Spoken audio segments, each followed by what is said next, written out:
makamu mwenyekiti John Heche yuko wapi na ana hali gani? Makamu mwenyekiti alichukuliwa mchana kweupe, tena ni asubuhi kweupe kabisa hapa mbele ya mahakama, na alichukuliwa na polisi na alichukuliwa na gari la polisi. Kwa wenye wajibu wa kusema yuko wapi na ana hali gani, wa kwanza kabisa ni jeshi la polisi na wa pili ni idara ya uhamiaji. Jana kwa nafasi yangu kama mtendaji mkuu nilifanya mawasiliano na kiongozi mmoja wa jeshi la polisi.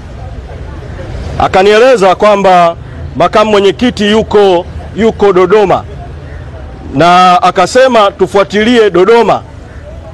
Sasa sikusema chochote jana baada ya kupokea hiyo taarifa, kwa sababu kwa bahati mbaya jeshi la polisi ambalo linapaswa kufanya kazi kitaaluma na kitaalamu limekuwa na tabia wakati mwingine kutoa taarifa za uongo. Kwa sababu juzi walimpa mkurugenzi wetu wa sheria na haki za binadamu wakili Gaston Garubimbi, walimpa taarifa kwamba makamu mwenyekiti Heche yuko jana.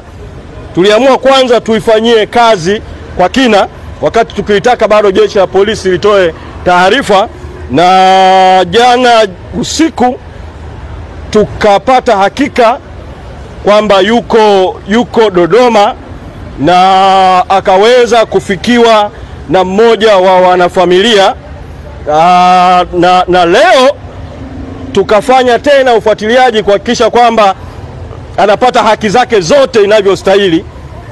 Toka asubuhi tulituma wakili, alikuwepo pale na hakupewa haki ya kumuona katika kituo cha polisi ambacho jana mpaka usiku alikuwepo. Mpaka inafika saa 8 mchana wakili alikuwa hajapewa nafasi ya kumuona.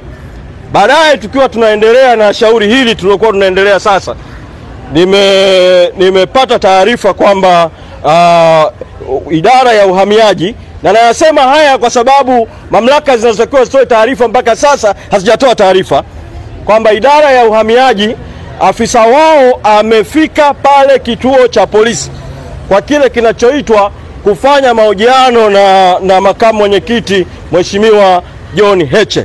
Sasa sijapata tena taarifa zozote za ziada mpaka ninavyozungumza na nyinyi muda huu sasa hivi juu ya makamu mwenyekiti John Heche ana hali gani, nini kinaendelea kuhusiana na hatima yake.